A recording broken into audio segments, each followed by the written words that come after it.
ಚಿನ್ನ ಪಡೆದು ವಂಚನೆ ಮಾಡಿರುವ ಪ್ರಕರಣ ರಾಜ್ಯದ ಮುಂದೆ ಎರಡಿದೆ. ಒಂದೇ ರೀತಿಯ ಎರಡು ಕೇಸು, ಒಂದೇ ತಗೊಂಡಿರೋ ಚಿನ್ನ, ಮಾಡಿರೋದು ಮೋಸ, ಕೊಡಬೇಕಾಗಿರೋ ದುಡ್ಡು. ಎರಡು ಪ್ರಕರಣದ ಸ್ವರೂಪ ಒಂದೇ, ಆದರೆ ಒಂದು ಪ್ರಕರಣದಲ್ಲಿ ಅರೆಸ್ಟ್ ಮಾಡ್ತಾರೆ, ಇನ್ನೊಂದು ಪ್ರಕರಣದಲ್ಲಿ ಅರೆಸ್ಟ್ ಆಗಲ್ಲ ಅಂತಂದಾಗ ಸಾಮಾನ್ಯವಾಗಿ ಅನುಮಾನ ಬರಲ್ವೇ? ಶ್ವೇತಾ ಗೌಡ ಅನ್ನೋರು ಅರೆಸ್ಟ್ ಆಗಿದ್ದಾರೆ, ಆದರೆ ಐಶ್ವರ್ಯ ಗೌಡ ಮಾತ್ರ ಅರೆಸ್ಟೇ ಆಗ್ತಾ ಇಲ್ಲ. ಚಿನ್ನ ಖರೀದಿ ಮಾಡಿ ಕೋಟಿ ಕೋಟಿ ವಂಚನೆ ಮಾಡಿರುವ ಕೇಸ್ ಬಯಲಾಗಿದೆ. ಎರಡು ಕೂಡ ಒಂದೇ ರೀತಿಯ ಪ್ರಕರಣ, ಒಂದೇ ರೀತಿಯ ವಂಚನೆ ಮಾಡಿರೋ ಪ್ರಕರಣ. ಆದರೆ ತನಿಖೆಯಲ್ಲಿ ಒಂದು ಕಣ್ಣಿಗೆ ಬೆಣ್ಣೆ, ಇನ್ನೊಂದು ಕಣ್ಣಿಗೆ ಸುಣ್ಣ. ಪೊಲೀಸರ ತನಿಖೆ ಮೇಲೆ ಅನುಮಾನ ಆಗ್ತಾ ಇದೆ. ವರ್ತೂರ್ ಪ್ರಕಾಶ್ ಮತ್ತು ಡಿ ಕೆ ಸುರೇಶ್ ಹೇಳಿ ಹೆಸರು ಕೇಳಿ ಬಂದಿದೆ. ಡಿ ಕೆ ಸುರೇಶ್ ಹೆಸರಲ್ಲಿ ನಟ ಧರ್ಮೇಂದ್ರ ಮಾತಾಡಿ ಮೋಸ ಮಾಡಿದ್ದಾನೆ ಅನ್ನೋ ಆರೋಪ ಕೇಳಿ ಬಂದಿರೋದು. ಎರಡು ಪ್ರಕರಣಗಳು, ಒಂದರಲ್ಲಿ ಅರೆಸ್ಟು, ಇನ್ನೊಂದರಲ್ಲಿ ಅರೆಸ್ಟ್ ಇಲ್ಲ ಅಂತಂದ್ರೆ ಏನು ಅರ್ಥ? ಆಯ್ತು, ಪ್ರಕರಣದ ತೀವ್ರತೆ ಬೇರೆನಾ? ಪ್ರಕರಣಕ್ಕೂ ಆ ಪ್ರಕರಣಕ್ಕೆ ಈ ಪ್ರಕರಣಕ್ಕೆ ಸಂಬಂಧ ಇಲ್ಲ ಅಂತ ಹೇಳೋಣವಾ? ಇಲ್ಲ, ಎರಡೂ ಒಂದೇ ಇದೆ, ಒಂದೇ ಥರದ ಪ್ರಕರಣ. ಎರಡರಲ್ಲೂ ಚಿನ್ನಾನೇ ಪಡೆದಿರೋದು, ಎರಡರಲ್ಲೂ ದುಡ್ಡನ್ನೇ ಮೋಸ ಮಾಡಿರೋದು. ಒಂದರಲ್ಲಿ ಅರೆಸ್ಟ್, ಇನ್ನೊಂದರಲ್ಲಿ ಅರೆಸ್ಟ್ ಮಾಡಲ್ಲ. ಅಟ್ಲೀಸ್ಟ್ ಮಾಡಿದ್ರೆ ಎರಡರಲ್ಲಿ ಅರೆಸ್ಟ್ ಮಾಡಿ, ಇಲ್ಲಾಂದರೆ ಎರಡಕ್ಕೆರಡು ಬಿಟ್ಬಿಡಿ. ಯಾಕೆ ಒಂದಕ್ಕೆ ಅರೆಸ್ಟು, ಒಂದಕ್ಕೆ ನೋ ಅರೆಸ್ಟು ಅನ್ನೋ ಪ್ರಶ್ನೆಯನ್ನು ಸಾರ್ವಜನಿಕರು ಕೇಳ್ತಿದ್ದಾರೆ. ಅದು ಅರೆಸ್ಟ್ ಆಗಿದ್ದ ಪ್ರಕರಣದಲ್ಲಿ ಏನು ಪ್ರಭಾವ ಕಮ್ಮಿ ಇತ್ತು, ಅರೆಸ್ಟ್ ಆಗದೇ ಇರೋ ಪ್ರಕರಣದಲ್ಲಿ ಸ್ವಲ್ಪ ಪ್ರಭಾವ ಜಾಸ್ತಿ ಇದೆ ಅನ್ನೋ ಕಾರಣಕ್ಕೆ ಅರೆಸ್ಟ್ ಮಾಡಿದ್ದು ಅನ್ನೋದು ಸಾರ್ವಜನಿಕರಿಟ್ಟಿರುವಂಥ ಪ್ರಶ್ನೆ. ಒಂದು ವರ್ತೂರ್ ಪ್ರಕಾಶ್ ಹೆಸರು ಕೇಳಿಬಂದಿದೆ, ಇನ್ನೊಂದರಲ್ಲಿ ಡಿ ಕೆ ಸುರೇಶ್ ಹೆಸರು ಕೇಳಿಬಂದಿದೆ. ಡಿ ಕೆ ಸುರೇಶ್ ಅಂದ್ಕೊಂಡು ನಟ ಧರ್ಮ ಮಾತಾಡಿದ್ದಾರೆ ಐಶ್ವರ್ಯ ಗೌಡ ಪ್ರಕರಣದಲ್ಲಿ. ಇನ್ನೊಂದು ಶ್ವೇತಾ ಗೌಡನ ಪ್ರಕರಣ. ಆ ಶ್ವೇತಾ ಗೌಡನ ಪ್ರಕರಣದಲ್ಲಿ ವರ್ತೂರ್ ಪ್ರಕಾಶ್ ಹೆಸರಿದೆ. ವರ್ತೂರ್ ಪ್ರಕಾಶ್ ಹೆಸರನ್ನು ಬಳಸಿ ನವರತ್ನ ಜ್ಯುವೆಲರ್ಸ್ಗೆ ಶ್ವೇತಾ ಗೌಡ ಅನ್ನೋರು 2.40 ಕೋಟಿ ಚಿನ್ನ ಖರೀದಿ ಮಾಡಿ ಬೆಳಕಿಗೆ ಬಂದಿತ್ತು. ಇನ್ನು ಡಿ ಕೆ ಸುರೇಶ್ ಸಹೋದರಿ ಅನ್ಕೊಂಡು ಚಂದ್ರ ಲೇಔಟ್ನಲ್ಲಿ ವರಾಯಿ ಜ್ಯುವೆಲರ್ಸ್ಗೆ 9 ಕೋಟಿ ಚಿನ್ನ ಖರೀದಿ ಮಾಡಿ ಐಶ್ವರ್ಯ ಮೋಸ ಮಾಡಿದ್ರು. ಎರಡು ಪ್ರಕರಣನೂ ಒಂದೇ ಅಮೌಂಟು, ಅಲ್ಲಿ 2.5 ಕೋಟಿ, ಇಲ್ಲಿ 9 ಕೋಟಿ. ಆದರೆ ಪೊಲೀಸರು ಮಾತ್ರ ವರ್ತೂರ್ ಪ್ರಕಾಶ್ ಅವರು ಪ್ರಕರಣದಲ್ಲಿ ಕೇಳಿಬಂದಿರುವ ಶ್ವೇತಾ ಗೌಡನ ಅರೆಸ್ಟ್ ಮಾಡ್ತಾರೆ. ಡಿ ಕೆ ಸುರೇಶ್ ಪ್ರಕರಣ ಹೆಸರು ಕೇಳಿಬಂದಿರುವ ಐಶ್ವರ್ಯ ಗೌಡನ ಅರೆಸ್ಟ್ ಮಾಡಲ್ಲ. ನೀವು ಆನ್ ಆ್ಯಂಡ್ ಜನರಲ್ ಆಗಿ ನೋಡಿ, ವರ್ತೂರ್ ಪ್ರಕಾಶ್ ಯಾರು? BJP ಅವರು. ಈ ಕಡೆ ಸುರೇಶ್ ಯಾರು? ಕಾಂಗ್ರೆಸ್ ಅವರು. ಕಾಂಗ್ರೆಸ್ ನಾಯಕನ ಹೆಸರು ಕೇಳಿಬಂದಿರುವ ಆರೋಪದ ಅಡಿಯಲ್ಲಿ ವಂಚನೆ ಮಾಡಿರೋರು ಅರೆಸ್ಟ್ ಇಲ್ಲ.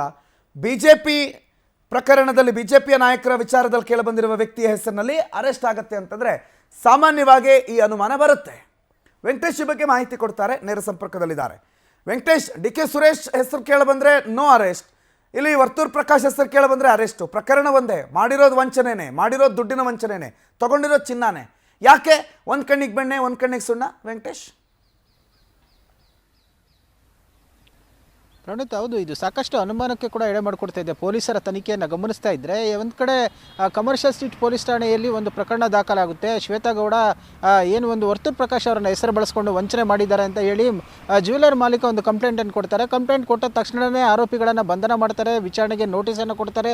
ACP ನೇತೃತ್ವದಲ್ಲಿ ತನಿಖೆ ಕೂಡ ಮುಂದುವರಿಯುತ್ತೆ. ಸದ್ಯಕ್ಕೆ ಈ ಪ್ರಕರಣದಲ್ಲಿ ವರ್ತೂರ್ ಪ್ರಕಾಶ್ ಅವರು ತೆಗೆದುಕೊಂಡಿದ್ದಂಥ ಹಣ ಮತ್ತು ಒಡವೆಗಳನ್ನು ವಾಪಸ್ ಕೊಟ್ಟಿದ್ದಾರೆ. ಶ್ವೇತಾ ಗೌಡರನ್ನು ಬಂಧನ ಮಾಡಿ ಜೈಲಿಗೂ ಕೂಡ ಕಟ್ಟಿದ್ದಾರೆ. ಇನ್ನೊಂದು ಪ್ರಕರಣವನ್ನು ನಾವು ಗಮನಿಸಿದ್ರೆ ಚಂದ್ರ ರೋಡ್ ಪೊಲೀಸ್ ಠಾಣಾ ವ್ಯಾಪ್ತಿಯಲ್ಲಿ 9 ಕೋಟಿಯಷ್ಟು ವಂಚನೆಯನ್ನು ಮಾಡಿದ್ದಾರೆ.